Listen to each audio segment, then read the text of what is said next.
Darkness, an outlaw's favorite accomplice. A time to stalk the unwary and the vulnerable. She was sitting in her suburban San Fernando Valley home. She was reading a mystery book.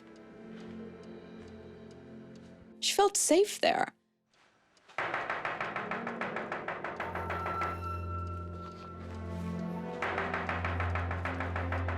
Tonight, lonely widow Mabel Monahan will become a character in a real-life murder mystery. And into her house comes this just whirlwind and this violence.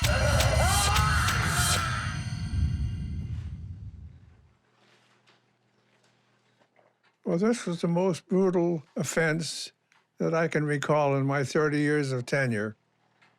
In 1953, Detective Harry Strickland was called to this house in Burbank, California.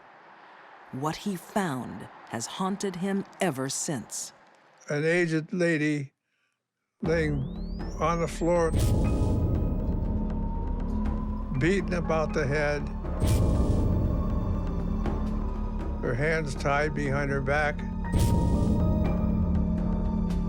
and blood everywhere. Hard to believe that anybody could do that to an old lady. Mabel Monahan is dead, her home ransacked. But there are no clues to suggest why or by whom.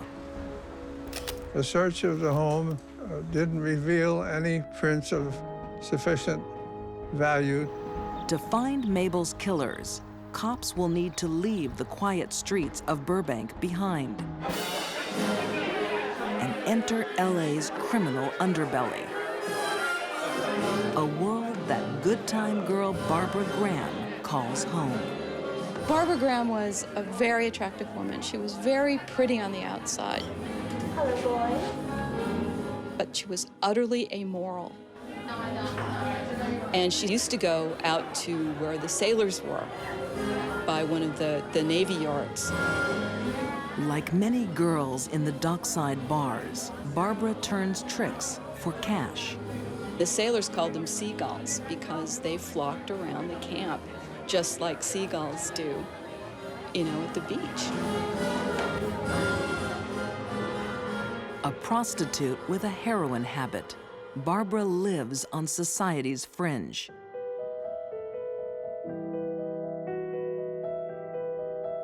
She's never known any other life. Well, Barbara was an outlaw from the very beginning. She had grown up very tough, very unloved.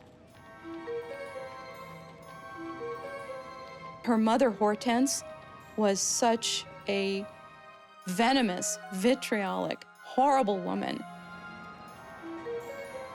As a young girl, Barbara is abandoned by her mom.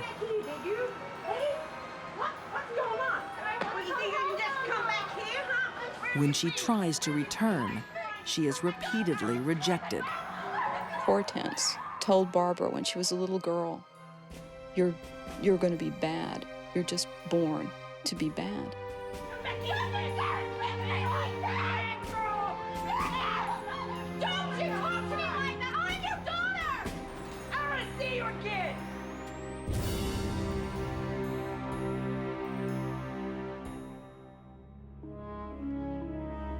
LA crime writer John Gilmore believes Barbara's abandonment sealed her fate as an outlaw. I mean, she was deserted from when she was a child. Literally, figuratively deserted. Barbara grows up to be just what her mom said she would be. A bad girl who's about to get even worse.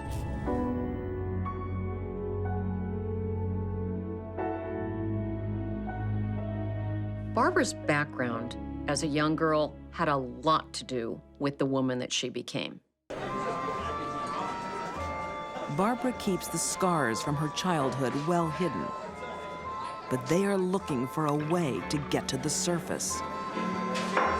Then she meets Jack Santo and Emmett Perkins. And these were just, these were just really the LA lowest scum that you could possibly think of. Career criminal Perkins' latest scheme is a robbery based on a rumor. The rumor had been around for years, actually. You know, there'd been a number of groups saying, so what's new? And, oh yeah, that old lady in Burbank, she's got a safe full of maybe 200 grand or something like that. But to reach the cash, they have to get inside the house. That's where Barbara comes in. And they knew that this old lady, or they had heard, she would not open a door at night to any strangers, or especially men.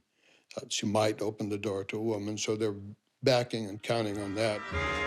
To these small-time crooks, Barbara seems the perfect partner in crime. But she's unstable. Behind her seductive eyes is an emotion that's been bottled up for a lifetime, a hatred she is powerless to control. She was like a stick of dynamite with a slow-burning fuse, and it was eventually going to blow.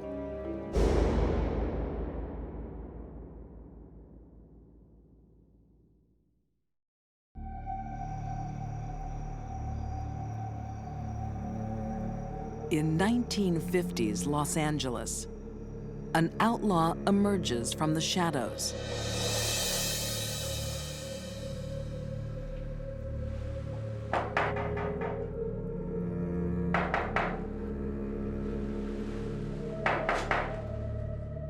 Lonely widow Mabel Monahan has an unexpected visitor. She wasn't a kind of person who was inclined to open the door for a stranger. Hello? Hello, can I use your phone, please? But Barbara Graham was a very attractive woman. And she sure cleaned up really well. And that's how she presented herself to Mrs. Monahan.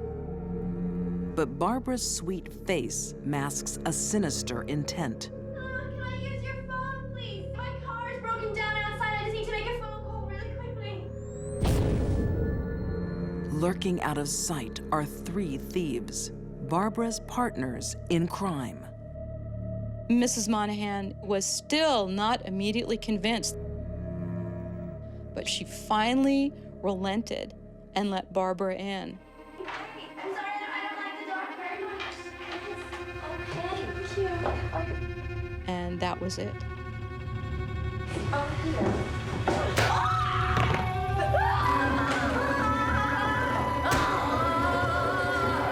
I don't think that Mabel Monahan had any chance whatsoever.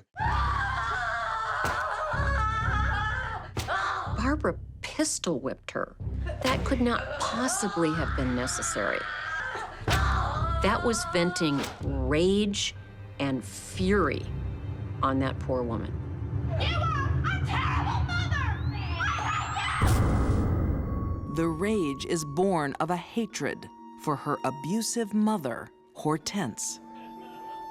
For years, Barbara hides her anger behind a carefree facade until she finally lets it explode on Mabel Monahan. I personally feel that Barbara was attacking every female of authority that she's ever dealt with her entire life. Social historian Joan Renner believes murder was not part of the plan that night. I don't think that's what was intended. They thought there was a safe there, they wanted the money. The idea was to get in, get the safe, and get out. But Barbara's gone rogue. Her gang find her midway through murder. She was not supposed to have done that. That wasn't part of the plan. What the hell's going on? Shocked, Perkins and Santo begin a panicked search for the safe. They ransacked the entire house, pulling everything out of everywhere. Listen, find this. Find it. Look everywhere. Meanwhile, the old lady was on the floor bleeding and her head cracked open. She wasn't dead yet, so Barbara ran into the other room and got a pillowcase. No, please, no. She stuffed a pillowcase over the lady's head, and then they ripped up a sheet, and Santo had part of the sheet around the woman's neck and was strangling her.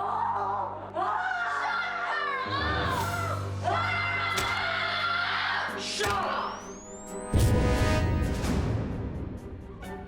The noise alerts the fourth member of the gang, safecracker Baxter Shorter.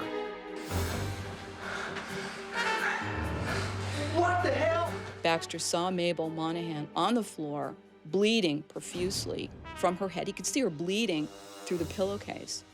And he said, this is bad. This is not good at all. This wasn't supposed to go like this. I don't want any part of this. We have to get help.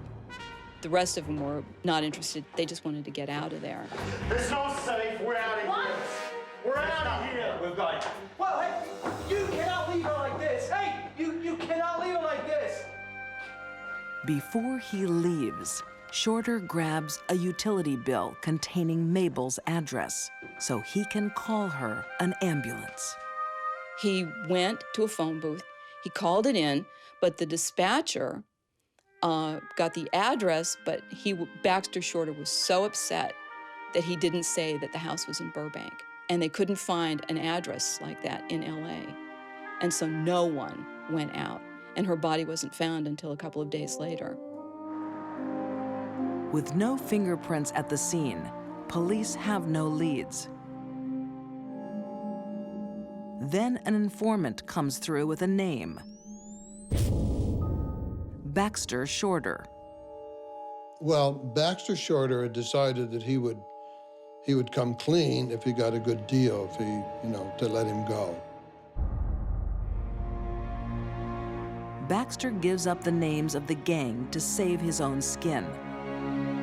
It will have the opposite effect. Baxter Shorter is last seen being forced into a car, driven by Barbara Graham. He was taken out somewhere in the desert, never to be seen again. They never found him. Not a trace, nothing. He was declared legally dead 7 years later. This second murder doesn't cover the gang's tracks for long. Within days, they are arrested at their LA hideout. In court, Barbara's pleas for mercy fall on deaf ears. She even said at her trial, she told the prosecution, haven't you ever been desperate? Don't you understand what that is? And nobody there could relate to that because nobody had had her life. So they're all found guilty of murder in the first degree, all sentenced to death. That was the conclusion to the trial. There's only one man alive who can truly judge if that sentence was justified. Former detective Harry Strickland. Having seen the brutal murder committed by Barbara Graham, her sentence to death for doing this horrific crime was well-deserved. She lived as an outlaw, and now Barbara Graham would die as one. Her last words, "Good people are always so sure they're right." Barbara's last comment shows her contempt for that part of society and how apart from it she was.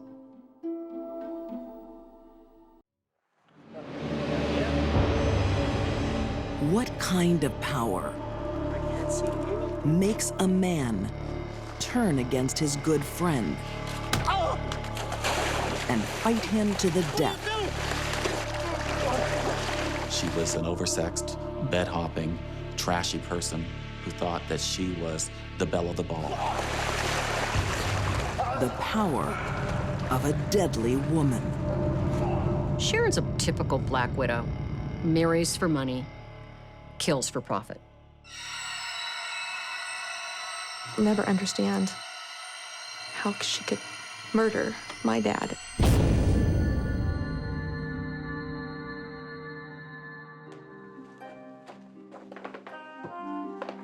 Look at you. You like? Oh, I like. Sharon Nelson doesn't go anywhere without making a splash.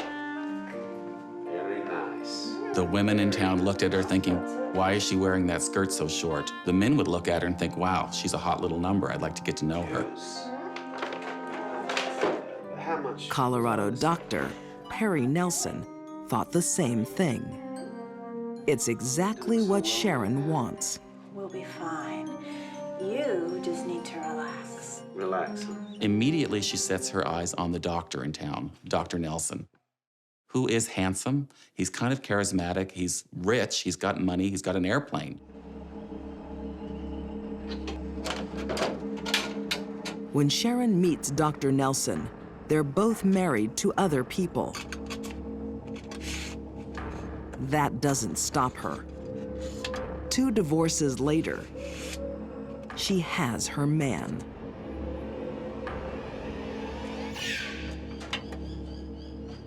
When I first met her, I was just a girl, and from my perspective, I thought she was a lot of fun. With a new husband comes a new stepdaughter. Lori Hustwaite was 13 when her father remarried. I actually had some really good times with Dad and Sharon. We went on some trips together and camping together, and she seemed to include me in their new life together, and I guess you could say I liked her. Sharon Nelson is not a woman who's safe to like. Fancy. Gary, come in. Come in. What do you think? 10 years into her marriage to Dr. Perry Nelson, Sharon is getting restless. It's all right. Sharon, I'm lucky to meet the Mountain Man. The mountain? Raggedy Ann. Sharon hosted a Halloween party. She's dressed as Scarlett O'Hara in a very romantic little costume that she's put together. And Gary Adams comes in as a mountain man. Oh, yes, it's beautiful. Thank you. Gary Adams is one of Dr. Nelson's friends. Oh, Miss Sandra. Yeah, Sandra's here, yeah. Sandra, look who's here. To Sharon, Send me a dance, Mountain Man. I'll just do that. he's another target. He was rough, he was sexy, she thought, and he was strong. And all those things added up to excitement for her.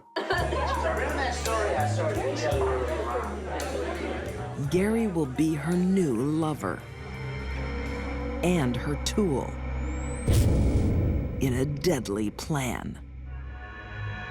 Sharon was only dangerous to a man that could do something for her financially. Those were her husbands. They were the ones in danger.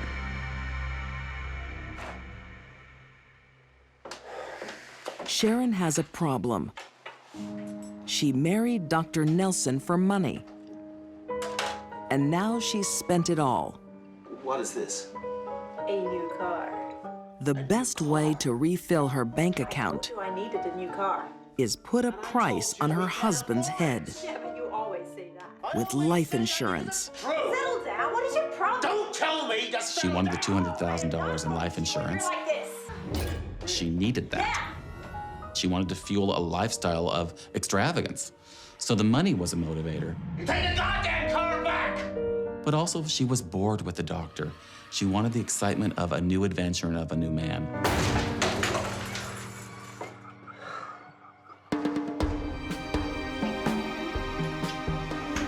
That new man is her husband's good friend, Gary Adams.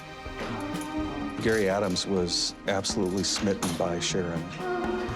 He was pretty much a country boy, lived in a small home, did not have a lot of resources, and would have done anything for her. So Sharon sends Gary on a special mission, So you really do it? a road trip with her husband. No. Leave it to me.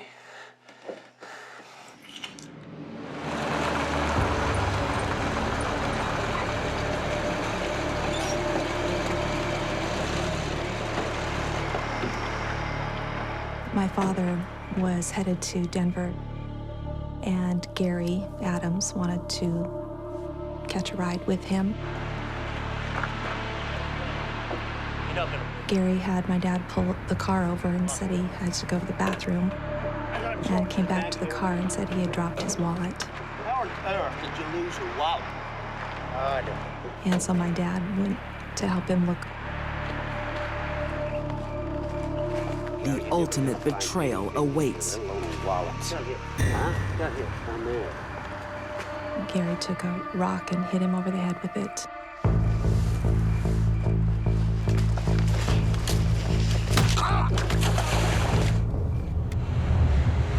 The murder isn't going to plan. Anybody who is struck on the back of the head by a 15 to 20-pound rock should lose consciousness. But the icy hand of the Colorado River is joining the fight.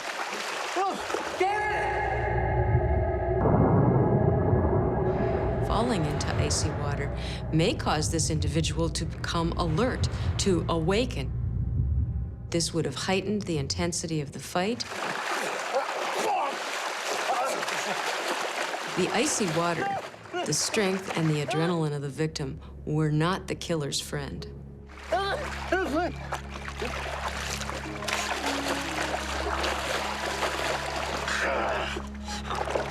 Perry Nelson didn't die easily.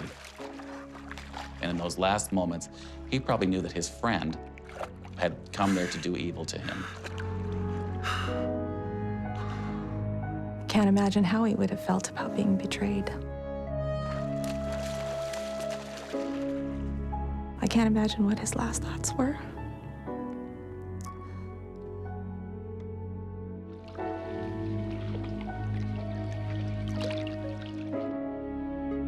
Sharon Nelson feels no remorse. This murder is just the beginning. The fact that she had one husband killed and then used the same man to have another husband killed was just absolutely astounding to everybody who worked on this case.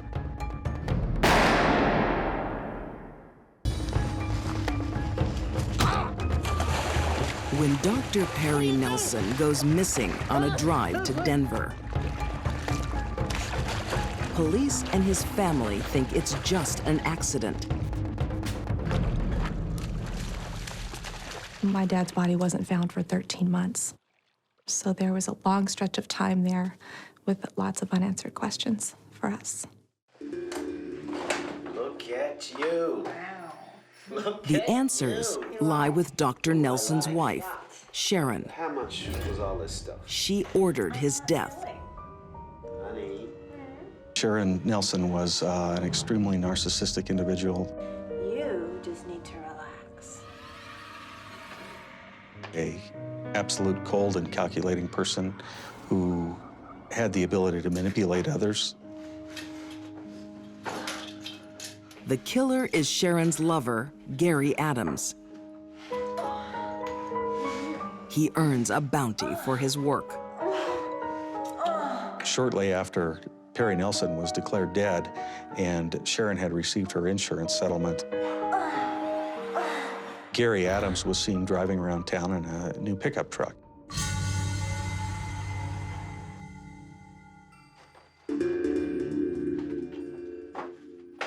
Three years later, Sharon has a new husband. Denver fireman Glenn Harrelson. Hey, baby. He told his friends, I found a fun-loving, classy beauty, and I couldn't be happier. You didn't go shopping again, did you? He just didn't know who he was with. You want me to look good, don't you? Marriage to Glenn Harrelson follows a familiar pattern. Sharon spends his money, becomes bored, and starts plotting his murder.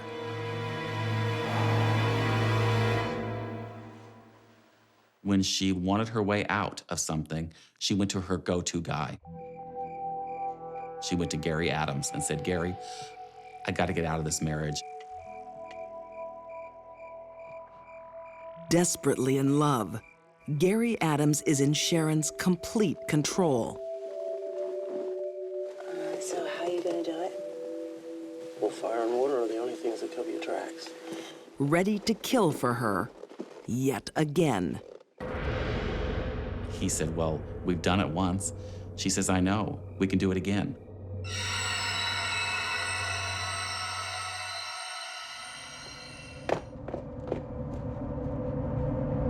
When Glenn Harrelson arrives home one evening, his wife has a surprise for him. When Glenn Harrelson walked into the door, Gary Adams then shot him in the head with a .22 pistol, then placed a bunch of papers and magazines on top of his body and set those on fire.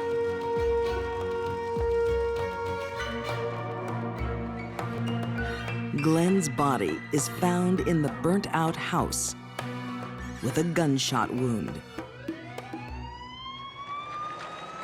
Detective Glenn Traynor has some questions for the grieving widow.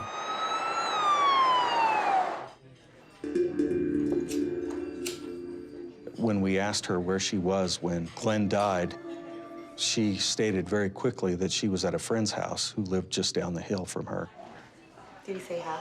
We found that to be very odd because we did not even know at the time when Glenn had died. Tired of living a lie. Sharon can't keep her guilty secrets any longer. Along with money problems can be doomed from the start. Are you referring to your marriage with Glenn Harrison? No, Perry Nelson. She was just very matter-of-fact, almost no emotion displayed. She could have been as very well talking about going to the grocery store as having her boyfriend commit 2 murders. Barry said he could arrange so that... I think Sharon confessed so quickly because she knew she wasn't going to get away with it. What did he say? And she wanted to be in control of it. That fire and water are the only way to cover your tracks. She actually thought she could paint Gary Adams into the corner, where he would take the fall for the crimes that she was very much involved in. We need you to come down the station and make a full confession. It didn't work.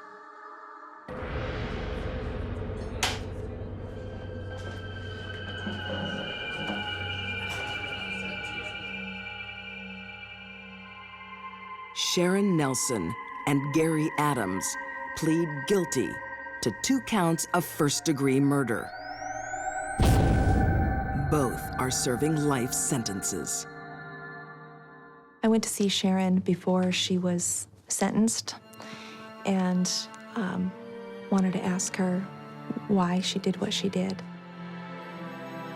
I just told her she didn't just kill her husband. You know, she killed my father and she killed my children's grandfather. And she had nothing to say for herself that would give any indication that she was sorry for what she had done.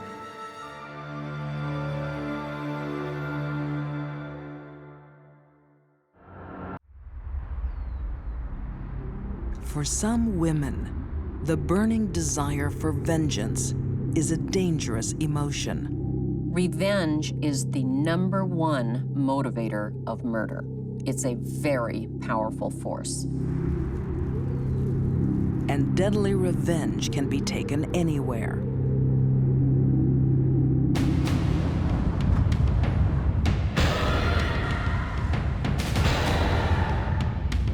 Even the lobby of a 4-star hotel. Clara Harris, by all accounts, is a really wonderful human being. For this one brief moment in her life, she lost it. She was a wild animal.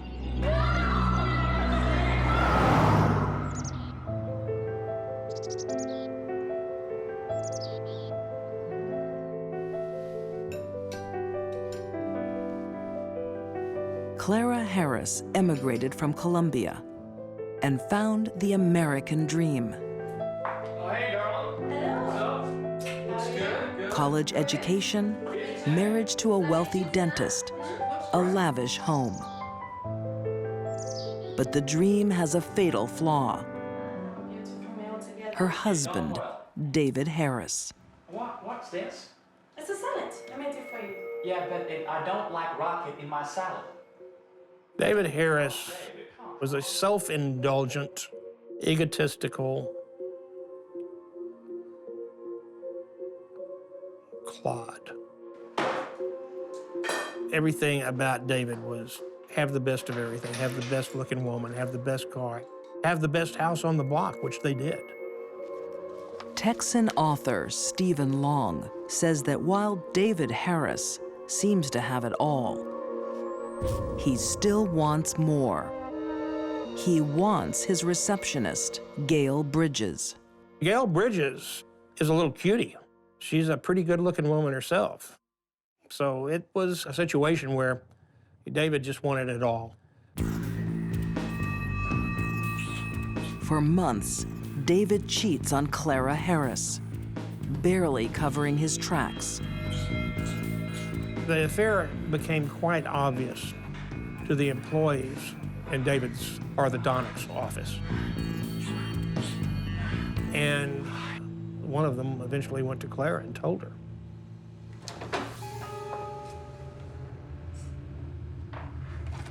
David's affair will become his death sentence.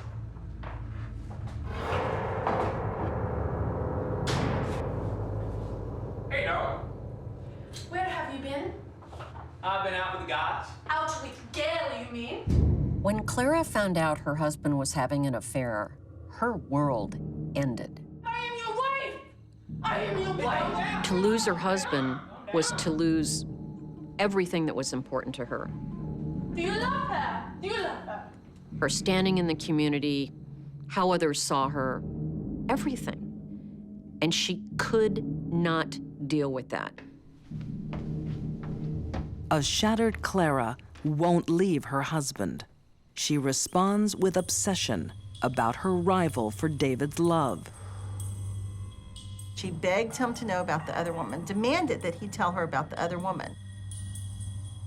According to private investigator Bobby Baca, that request sparks a searing comeback. And he said, okay, here's the differences. She has a boob job, you don't. She has little feet, you have big feet. She's got no fat. No fat. She's perfect. She fits better in bed with me than you do. She's smaller, she's more petite. You're fat, she's not. She basically made him tear her ego down. For David to tell Clara he was having an affair with another woman was like stabbing her in the heart. But to give her details and compare her to the other woman was like turning the knife.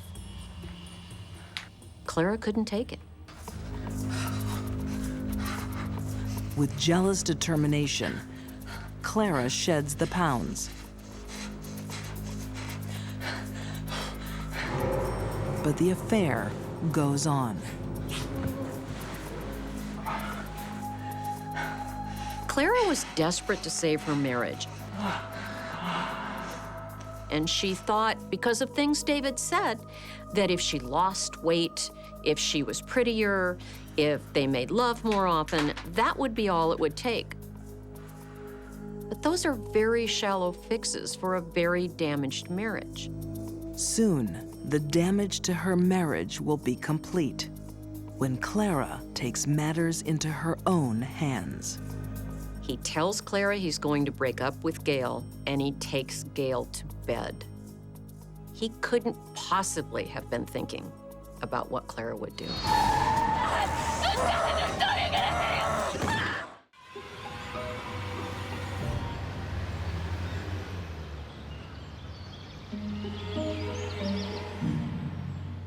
On an upscale Houston street, in a lavish house,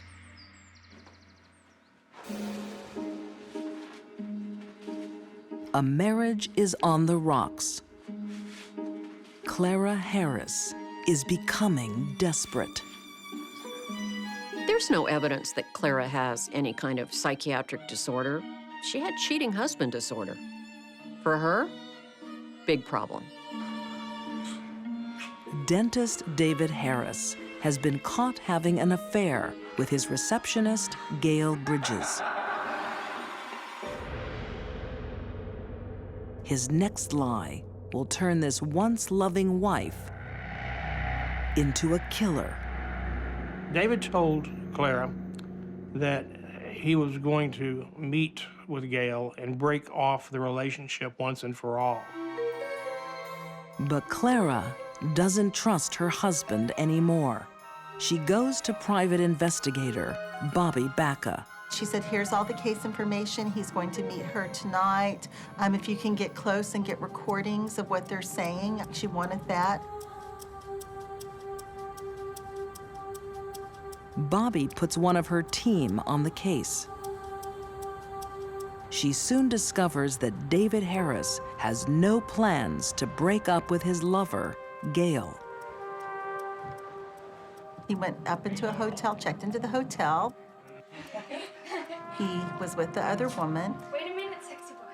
And at that point, we just wait for them to come out and video them coming out.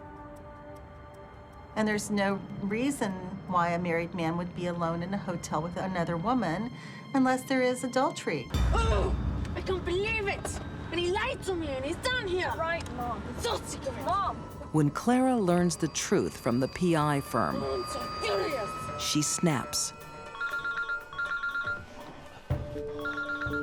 Just leave it, just leave it. Enraged, she makes 16-year-old stepdaughter Lindsay phone her father Daddy, you have to come home, Bradley, soon. with a lie to lure the lovers out. All right. Okay. Good. Thank you very much. And that is where our story really becomes incredibly violent, because she saw them come downstairs, get out of an elevator, hand in hand.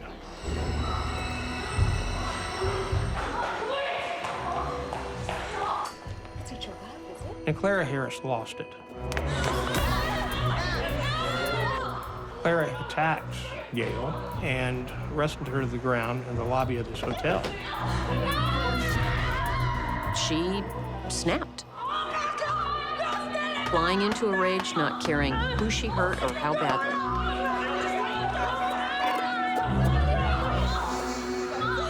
It's more than just a struggle. Clara's vengeful fury is shocking. The fact that Clara attacked Gail, and then once she was pulled off, went back and bit her. She's acting like an animal. Then, the final humiliation. David Harris told her, it's over, Clara. You've blown it, it's over. And he walked out with the other woman. But it isn't over.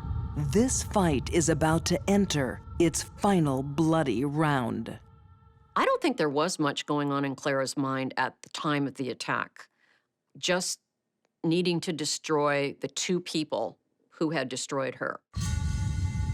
If she had a gun, she would have shot them right there. If she'd had a knife, she would have stabbed them.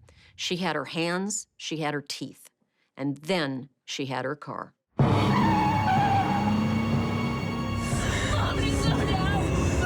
Clara guns the car. In her blind anger, she's racing through the parking lot. She came around. That's when my PI first saw her. David is escorting Gail around the hotel to the back.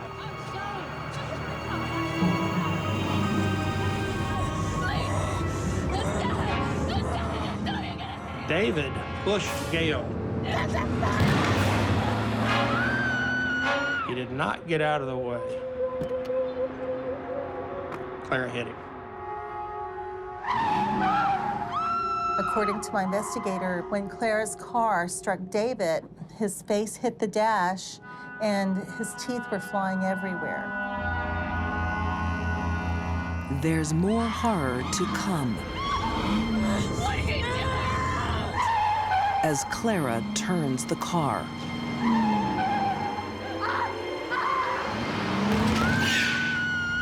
And then began this circuitous route of her coming back around to run over him again and again and again.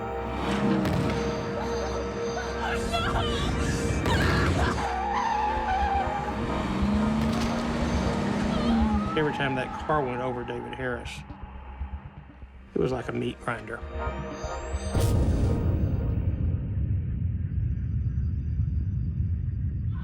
Stop, Mom, please. From the passenger seat, We're killing him. Lindsay Harris is forced to witness her own father's death.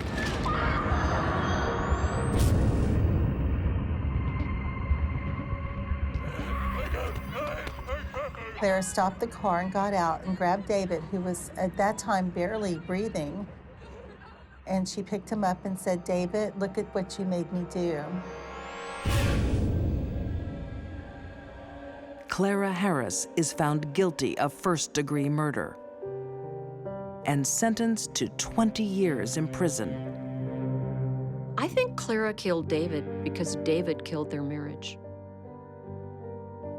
After years of belittlement and an ongoing affair, Clara could not be pushed any further. The only way to end that kind of pain was to kill the source of the pain. It's lucky that Gail wasn't also killed. The problem is that Clara Harris loved David too much. She loved him to the point that she was willing to kill to keep anyone from having him. Unfortunately, it was David who she was willing to kill.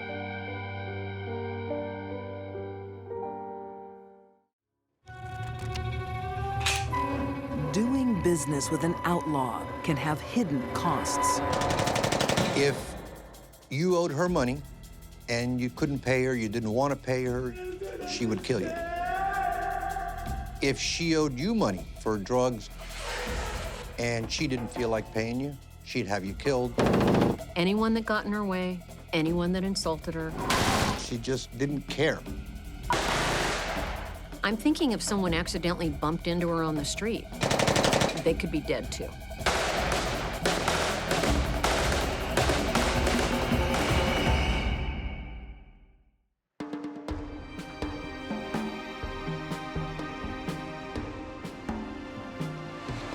Miami, a vacationer's paradise. But in the early 80s, the city is riding a different wave. Money. Cocaine. Cocaine. $50,000. It was all money, money, money. It's the hub of a billion-dollar drug industry. They just couldn't spend it fast enough. And America's murder capital. The bullets were everywhere. A crime-ridden city. The cops were just outgunned. Paradise lost. We had never experienced shootouts with machine guns in shopping malls and shootouts with machine guns in rush hour traffic, but we did experience that with the Colombian drug wars.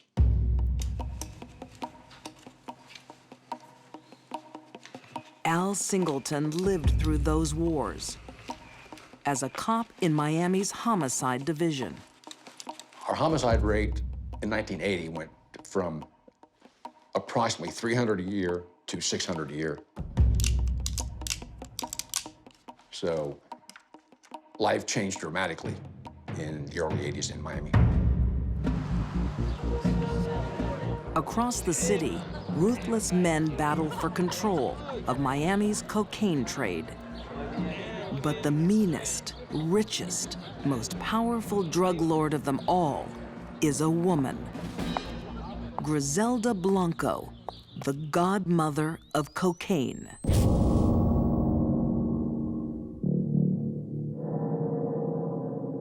I think Griselda rose to the top of the ultra-violent world of drugs because she was the baddest of the bad, and she was a woman.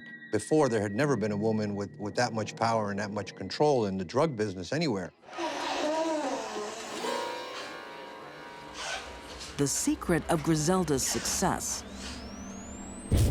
is a total disregard for human life. Over 100 people are murdered by her hand or her order. Hey, DeLong, come here. How did you go? Okay. Don't mess with me. How did you go? For every killing carried out by her assassins, she demands gruesome proof. There you go! You did good. Very good. She had to prove her stature. She had to prove her ruthlessness. But Griselda does the most personal killings herself. What are you talking about, Griselda? She gained the nickname of the Black Widow because she had some of her husbands killed when either they disagreed with her or wouldn't do things she wanted. It was not a wise decision to be married to Griselda Blanco.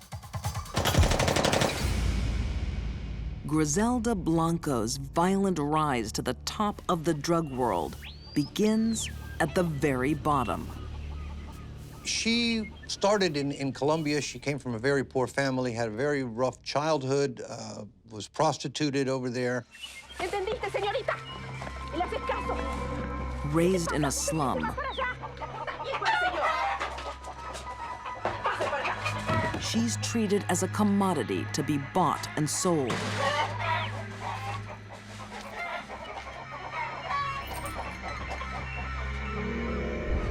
No, no quiero. Váyase, por favor. Váyase, por favor. No, no, no,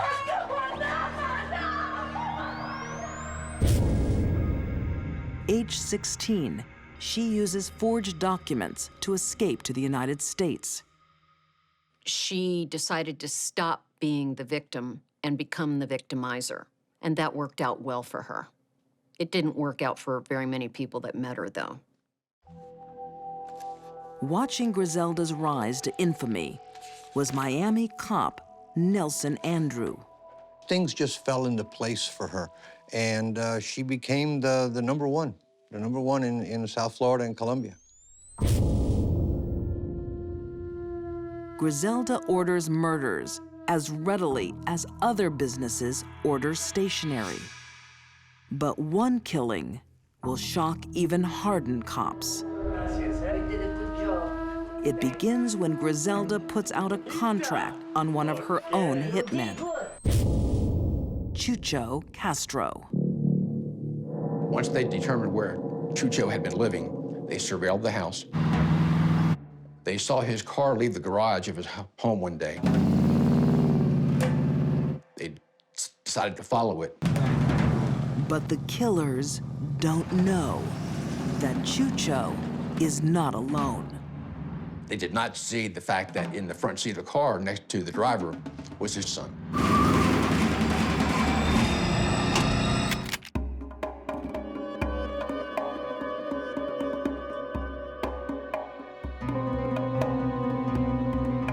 Miami, 1982. A city under siege in the cocaine wars. Working Friday and Saturday nights was the hot time. It was going sometimes homicide to homicide. And the greater majority of them were drug-related.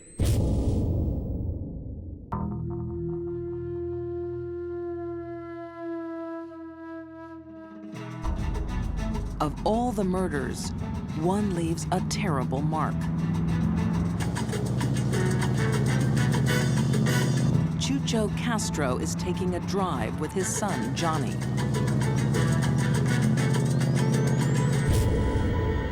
He's unaware he's the target of a contract hit, ordered by the godmother of cocaine, his boss, Griselda Blanco.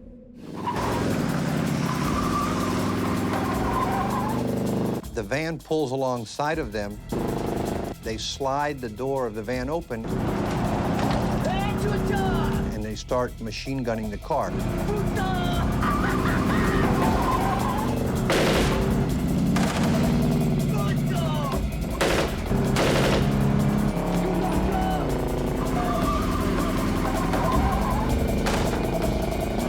Incredibly, the bullets miss Chucho.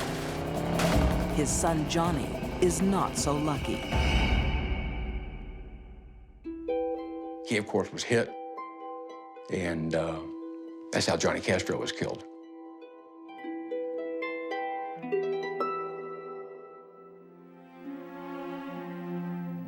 Once he escaped, realized his son had been killed, he drove back home. Really didn't know what to do. He couldn't call the police because he was wanted himself. Took the baby back home, put ice in a bathtub, put the baby in the bathtub to preserve him. Spent the night crying with this baby.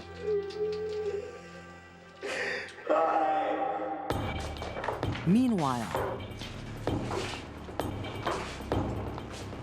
the hitman Rivi fears he could pay for the mistake with his own life. Do not bring me bad news. It was very close. No close, no close.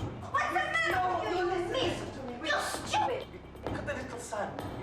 It was an accident. You got the boy. See. You got the little chiquito. See. This is fantastic. Even a cold assassin like Rivi is shocked by Griselda's reaction. Griselda had no feelings whatsoever for the fact that the life of an innocent 2-year-old child was taken because of her order. You shot the little boy.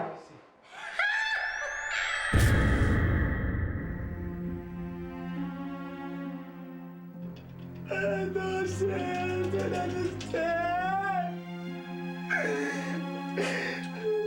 It's just a heartbreaking story.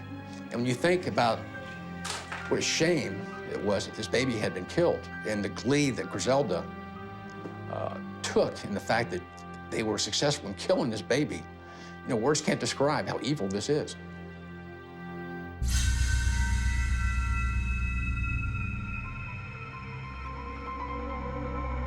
Criminal profiler Candice DeLong believes the seed for this evil was planted in Griselda's childhood. Griselda grew up in poverty, her mother turning her out as a prostitute, her mother's boyfriends raping her. I don't think there was anything bad that didn't happen to this woman.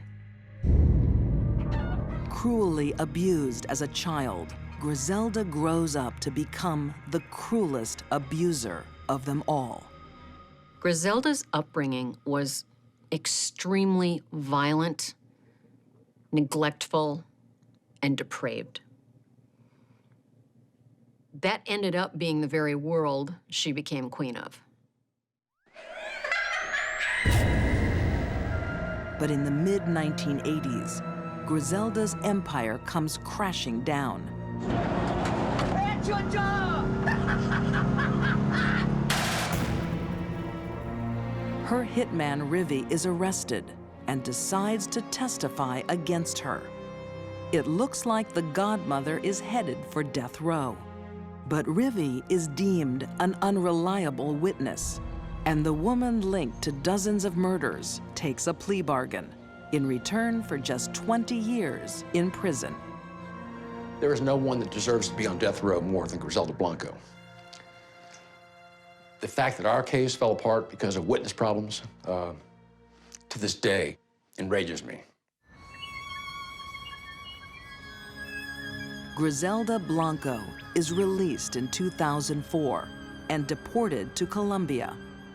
Today, her exact whereabouts are unknown. The fact that she has not been killed in retribution by some of her enemies, I will never understand. But that's apparently the situation, and that's just the way it is. And apparently she's living large in Colombia as we speak.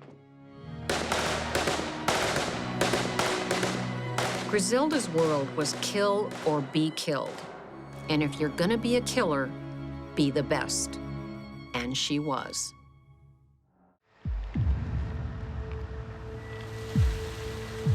Deep in the woods, a lonely farmhouse holds a grisly secret.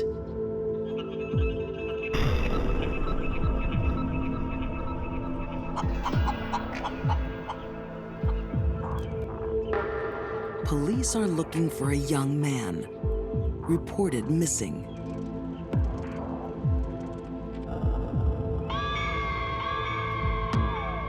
When they went to the burn barrel, they looked in to see what was there. Jeez, what is that? They found a bone with a glob of burnt flesh on the knob. It was obviously a human bone. It's the first clue to a crime whose horrors are beyond imagining. I went, oh my God. Oh my God. What did she do to my son? Sheila Labar is every mother's worst nightmare.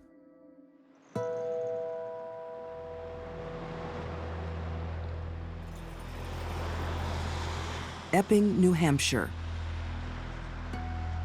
A typically quiet New England town. Until Sheila Labar arrives.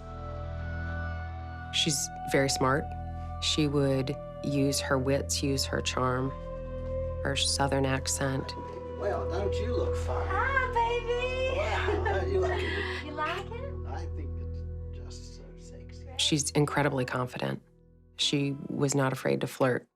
I know it's a little bit delicate, but it's my favorite design. She uses more than simple charm to capture the attention of wealthy doctor Wilfred Labar. Thank you. It looks beautiful.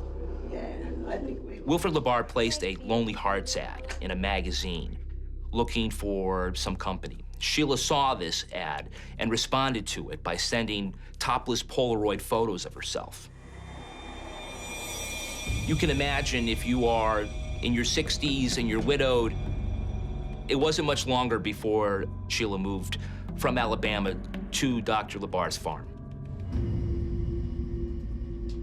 As local journalist Kevin Flynn discovers, Sheila is a demanding partner. A lot of people said to Dr. Labar, you gotta get rid of her. He just seemed unable to extract himself from that relationship. Soon her control over the doctor is complete. Slowly, what Sheila would do was ask Dr. Labar for power of attorney, and she started rewriting his will. And she made herself the executress of the will. A few years later, Dr. Labar is dead. The coroner said it was heart disease, but a lot of his relatives are not sure. They think that Sheila might have poisoned him in order to speed up the process of getting the farm. Sheila inherits Dr. Labar's farm. Soon, she entices young men to share the work and her bed. But living with Sheila has its price. We spoke to a number of neighbors that would see badly beaten young men sort of walking up the road from her house. District Attorney Kirsten Wilson says the farm became a sadistic playground. It's an isolated farm. I think it was all about control. You were supposed to have done this hours ago. Young men who Come on, get are either loners or mentally maybe incredibly trusting. It's all about controlling them. Oh, get to your feet, you pathetic pedophile! Sheila was just a really mean person. God, you're disgusting. Not you. No, you're beautiful. She had an unnatural control over people. It was unholy. It was as if she got a gift from the devil.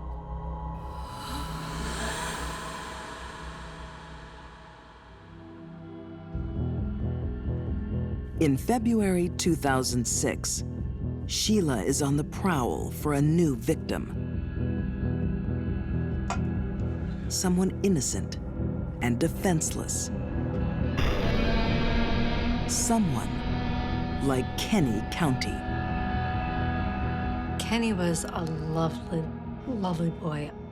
He couldn't do enough for you. Everybody was his friend. I was so proud of him. Carolyn Lodge is Kenny's mother. He never had a horrible word for anybody, and that was the problem. He trusted everybody. Kenny has a low IQ. His childlike trust leads him into a terrible trap. Hello? Oh, hi, Sheila. It's Kenny. Oh, hi, Kenny. How are you? I'm good. And he told my son Brian that he met a 47-year-old woman in New Hampshire. Maybe this Wednesday, if you wanted to meet up and... She owned a farm. She owned a beautiful car. Kenny, I would love to meet you. And she was rich. You are in for a wild time. And he was serious about her. I think I know exactly what would make you happy. Oh.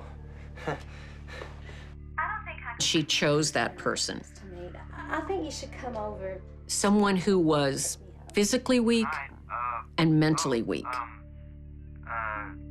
I guess so. Yeah. And she did it because she could feed her sadistic fantasies that way. Great. Well, I guess I'll see you soon then. Okay. Bye. Bye-bye. She came down in her car and picked him up, and he never came back.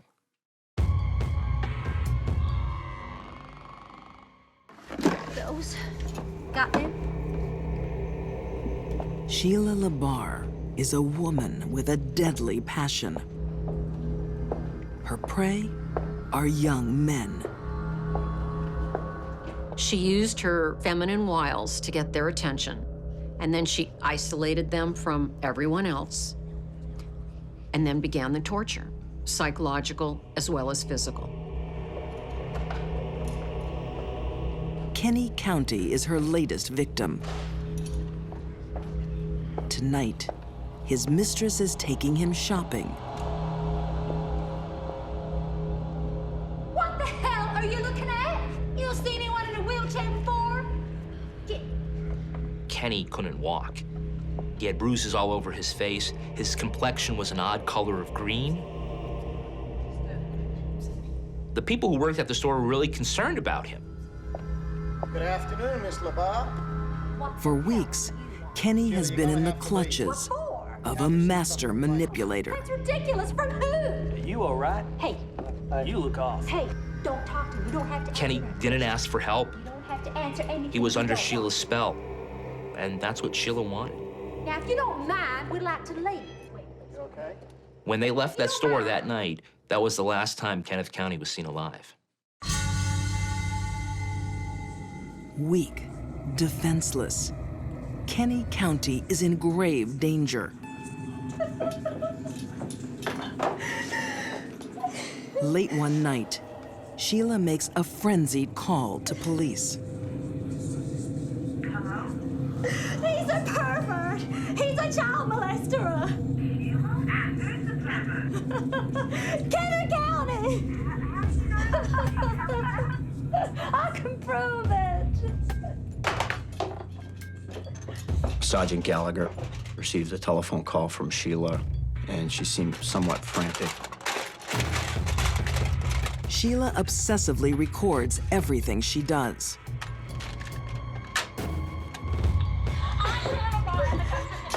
His very disturbing tape that he listened to over the phone. Ken was being interrogated by her. Stop faking that. On the tape was my son vomiting. Kenneth County is faking vomiting. Get up, Kenny! And she kept saying, he's faking, he's faking. Get up! You're an eating pedophile, aren't you, Kenny? Yes. Now he's a pedophile. Raping children, raping his brother. He's vomiting. When she was urged to kill, to make it easier for herself, she had to fantasize that the men she was killing were pedophiles. I think all right. The tape's all true. Every single Used to her eccentric calls, police decide to investigate the next morning. What they don't realize is that Kenny County is already dead. What probably happened was that eventually Kenny realized he was in some sort of danger. And I think he might have lashed out in self-defense. You want to rape your mother, don't you, Kenny? Talk right, Kenny! Talk right! And I think that's what finally triggered Sheila into a homicidal rage. Don't you ever do that to me!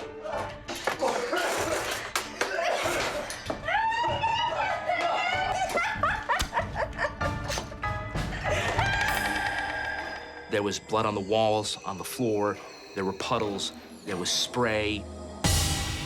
It was a bloody mess.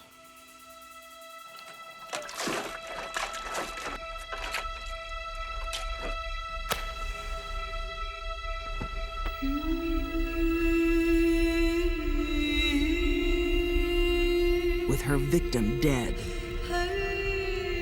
Sheila calmly sits and watches him burn.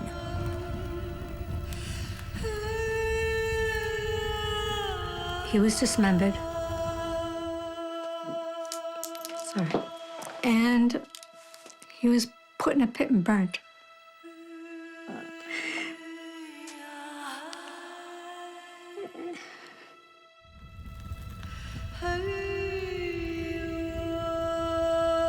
But my son, he just wanted to be loved. I can't imagine what he must have been thinking.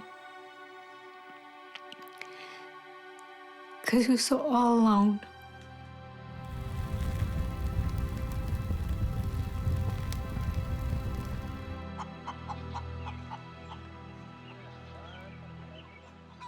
While Sheila tries hard to destroy Kenny's body, forensic evidence gives her away. There was some readily apparent blood spatter. And Carolyn had told us that he had been in the Army for a while, and at that point, we crossed our fingers and hoped that they may have a DNA sample, and they did, luckily for us. A wallet is found in the septic tank. Oh, get to your feet. It belongs to Michael DeLong, another young man who had fallen prey to Sheila LaBarre. Convicted of 2 murders, suspected of more, Sheila LaBarre is currently serving 2 life sentences. The fact that she has to remain for the rest of her life behind bars, she got what she asked for. She'll never see the light of day. Horrible thing is, my son is not here with me. He was only 24.